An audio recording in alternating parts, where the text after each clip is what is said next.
गोंदिया मंडल में 15 मई 2026 को होने वाला जल समाधि आंदोलन अब सरकार के ताबूत में आखिरी कील साबित होने जा रहा है।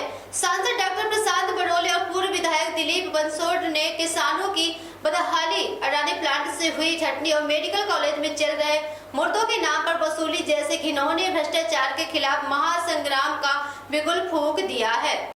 सांसद डॉक्टर प्रशांत बड़ोले ने मेडिकल कॉलेज के प्रशासन और देवेंद्र सरकार पर सनसनीखेज और आरोप लगाते हुए भ्रष्टाचार की परतें खोल दी हैं।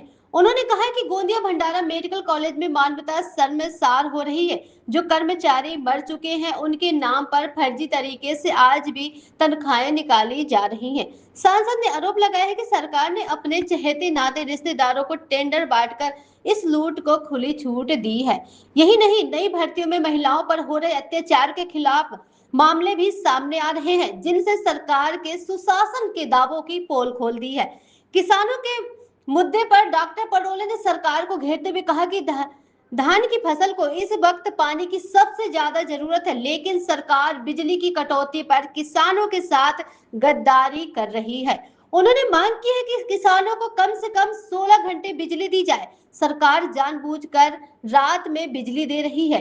क्या किसान रात भर जागेगा या फिर दिन में काम करेगा? या किसानों को ठगने का काम है। उन्होंने अडानी पावर प्लांट का मुद्दा उठाते हुए फिर दोहराया कि तिरोड़ा में प्लांट होने के बावजूद स्थानीय जनता बिजली को तरस रही है और 600 स्थानीय कर्मचारियों को नौकरी से निकालना अन्याय की पराकाष्ठा है। मुआवजे के मुद्दे पर सांसद ने साफ किया है कि जब तक पुराने विस्थापितों को आज के मार्केट रेट के हिसाब से पैसा नहीं मिलता, तब तक नए गांवों का अधिग्रहण किसी भी कीमत पर नहीं होने दिया जाएगा।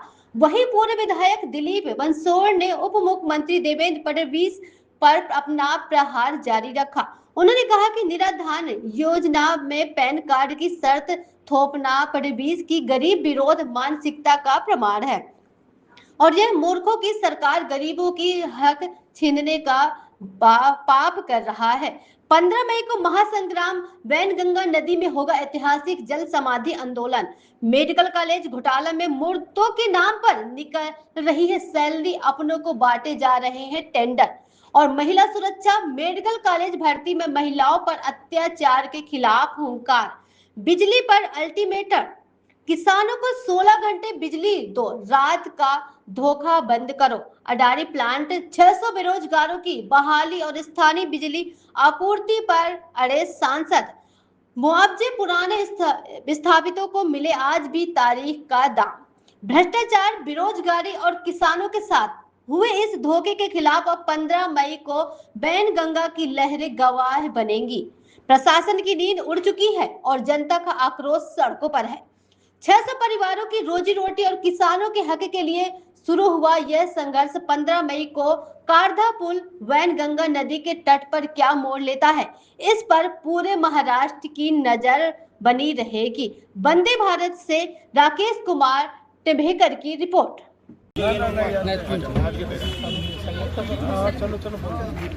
सर, जे जल समाधी आंदोलन आपण उभारले ते कशाबद्दल, कशासाठी आहे? आज लोकांकडे पर्यायही राहिलेला नाही। डबल इंजन सरकार या भारतामध्ये आहे, पण शेतकऱ्यांचे प्रश्न असोत, महिलांचे प्रश्न असोत, सुशिक्षित बेरोजगारांचे प्रश्न असोत, अजूनपर्यंत या सरकारने यांच्यासाठी काही व्यवस्था केली नाही। आमच्याजवळ काही पर्याय धरायला नाही। आता शेतकऱ्यामध्ये तुम्ही बघा, लिमिट, अरे लिमिट कशाला पाहिजे? सरसकट यांनी धान घ्यायला पाहिजे। वरून MSP 2369 रुपये, दुसऱ्या स्टेटमध्ये 3100 रुपये, एकरी 13 क्विंटल घेतात, दुसऱ्या स्टेटमध्ये एकरी 20 क्विंटल घेतात। एवढी तफावत या देशामध्ये यांनी निर्माण केलेली आहे। लिंकिंगनं प्रत्येक गोष्टीच्या खात विकल्या जाते आणि त्याचा भुर्दंड शेतकऱ्यावर पडते। वीज 8 तासच फक्त देतात। अरे धानाची शेती आहे, वीज कमीत कमी 16 घंटे पाहिजे। सोलर घेतो म्हणता, सोलर बरोबर व्यवस्थित इथं काम करत नाही। 350 ते 1000 फुटावरून पाणी चुरुक चुरुक एक छोटासा नळ राहते त्याच्यासारखा पाणी इथे, तर कशी शेती पिकणार आहे? 31 मार्च आखरी तारीख होती कर्ज भरण्याची। लोकांनी आपल्या जमिनी विकल्या, आपला सोना गहाण केला आणि ते कर्ज भरलं। मका लावला इथं रब्बीमध्ये। आता मक्याची जे लिमिट आहे त्याच्यावरही लिमिट लावली आणि फक्त 10,000 क्विंटलची परमिशन यांनी दिली. नोंदणी झाली आहे 50 लाख क्विंटलची. बाकीच्या कुठं विकणार आहे? तसे त्रासदी या शेतकऱ्यांवर आली आहे. काय करणार आहे शेतकरी? हवालदिल झाला. आज महिलांच्या आरक्षणाची गोष्ट करतात. रेपच्या केस हर घंट्याला इथं भारतामध्ये महाराष्ट्रामध्ये रेप होऊन राहिले. फेल्युअर कोण आहे? सरकार आहे. त्रस्त झाल्या. सुशिक्षित बेरोजगार रस्त्यानं फिरत आहेत. अदानीमध्ये आहेत. लोकलचे इथे पुष्कळ जणांना त्यांना काढून टाकलं. 500 ते 600 लोकांना काढून ठेवलं. एकही उद्योगधंदा नाही. शेतकऱ्यांच्या जमिनी घेतल्या. भेलसाठी जमीन घेतली, आम्ही दिली. रोहण्यामध्ये जमीन दिली. मकर डोकड्यामध्ये आम्ही जमीन दिली. फेरवैलांसाठी जमीन दिली. सगळ्या जमिनी आमच्या यांनी घेऊन टाकल्या. पण उद्योगधंदे एकही इथं सुरुवात झाली नाही. या भंडारा आणि गोंदिया लोकसभा क्षेत्रामध्ये आम्ही पूर्ण हवालदिल झालेलो आहोत. प्रकल्पग्रस्त गोसे आम्हाला स्वप्न दाखवले गेले गोसे डॅमचे, पण काय झालं?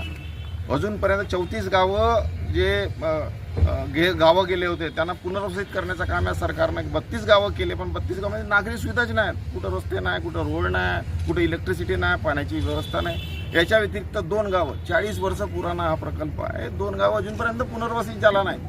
शोकांकित आहे. खामगाव टोली म्हणून एक गाव आहे.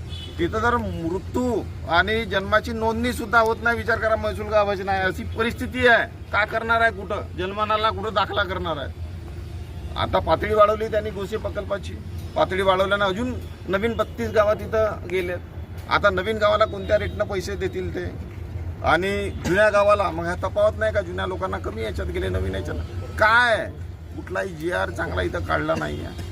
नोकऱ्यासाठी काही फॅक्टऱ्या इथं टाकल्या नाही. त्यांना नोकऱ्याची त्यांना गॅरंटी नाही आहे. सुप्रीम कोर्ट म्हणते कधी की 15% तुम्ही आरक्षण घ्या आणि हे इकडं 5%वरच टिकून आहेत. सगळं कंत्राटी पद्धतीनं आणि संविधानाला खतम करण्याचं, आरक्षण खतम करण्याचं काम हे सरकार करत आहे. आमच्याजवळ दुसरा काही आता पर्याय इथं उरला नाही आहे.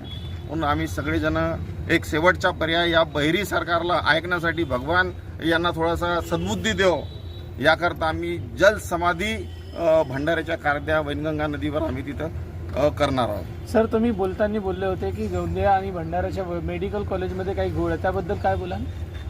मेडिकल कॉलेजमध्ये सुद्धा ज्या भरत्या केलेल्या आहेत तिथे त्या भरत्या आमचे मुख्यमंत्री महोदय त्यांच्या मित्राच्याच कंपन्या आहेत ज्यांच्या मार्फत तिथं लावल्या गेलेल्या आहेत. काही लोक आहेत मेले आहेत, त्यांच्या नावावर पगार तिथं घेत आहेत. काही लोक घरी आहेत, बायोमेट्रिक वगैरे काही सिस्टम नाही, तिथे त्यांना फुल पेमेंट देण्याचं काम हे करत आहेत. याच्या व्यतिरिक्त भंडारामध्ये आता नवीन भरत्या झाल्या, तिथं बॅकग्राऊंड तिथं चेक नाही केलं आणि एक विनयभंगाची केस तिथं 2 दिवसापूर्वी रजिस्टर झाले. विचार करा, तिथं काम करणारा माणूस बाई दिवस काम कसे करेल सांगा, सेवा कसे करेल? तर असे घोळ या सरकारच्या.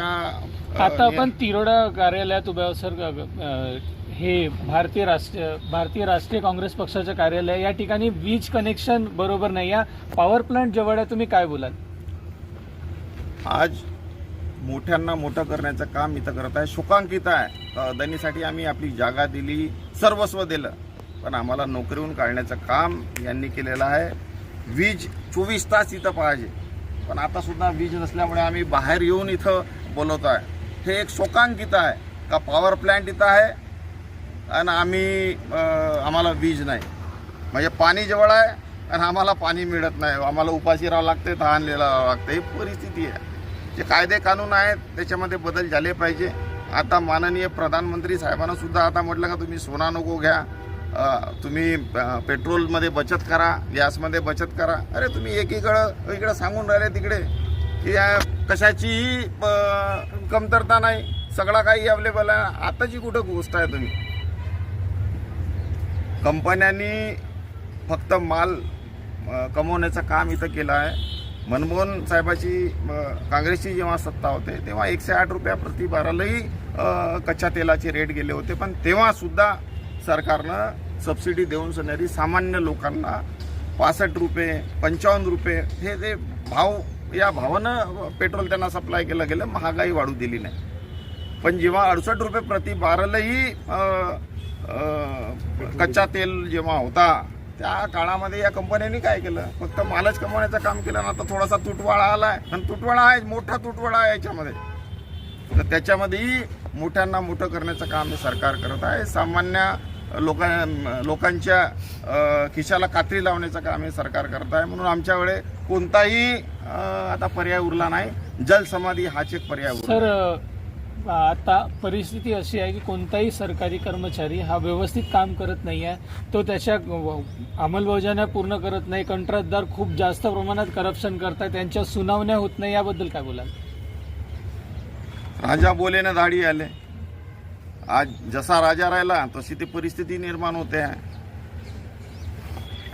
झूट बोलायचं तर ताकदीनं बोलायचं आहे, यांच्या मंत्रच आहे. त्या पद्धतीनं सगळं काही सूट यांनी अधिकाराला दिल्या आहेत. अधिकारावर कंट्रोल नावाची वस्तू राहिली नाही. म्हणून जिकडे तुम्ही बघाल मोठे मोठे ब्रिज बनतात, रस्ते बनतात, वर्षभराच्या अंदरमध्ये ते तुटत आहेत. याचं कारण कोण आहे? का त्याच्या मागं अधिकाऱ्यांचा देखरेख नसते का? मग अधिकारी का बरं पाहत नाही? आज विचार करण्याची गरज आहे आणि या गोष्टीसाठी आज लढायची गरज आहे. आज आपण नाही लढलो तर येणाऱ्या काळामध्ये आपली समोरची पिढी आपल्याला दोषी ठरवणार आहे. म्हणून जलसमाधी हा एकच उपाय आता उरलेला आहे. त्याच्या बगैर काही चारा नाही. महाराष्ट्राची सरकार सगळ्यात बेवकूफ सरकार, मूर्खांची सरकार. ज्या निराधार निराश्रित जे काही लोक आहेत यांना पैसे जे काही मिळत होते संजय गांधी निराधार योजनेच्या अंतर्गत, भूमिहीन शेतमजुरांच्या अंतर्गत, या लोकांना पॅन कार्ड मागण्यापर्यंतची मजाल या सरकारची गेली. याच्यावरून तुम्ही लक्षात घ्या की भारतीय जनता पार्टीची सरकार आणि या महाराष्ट्राचा मुख्यमंत्री किती बेवकूफ असेल हे आपल्याला दिसेल.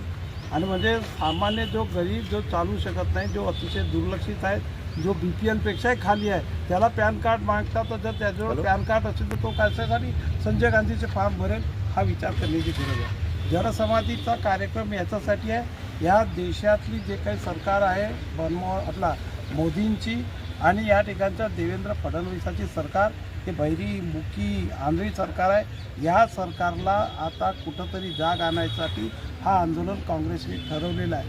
आणि याच्यावरही जरी आले नाही तर शेवटी आता लोकांना रस्त्यावर आल्याशिवाय पर्याय राहणार नाही अशी परिस्थिती.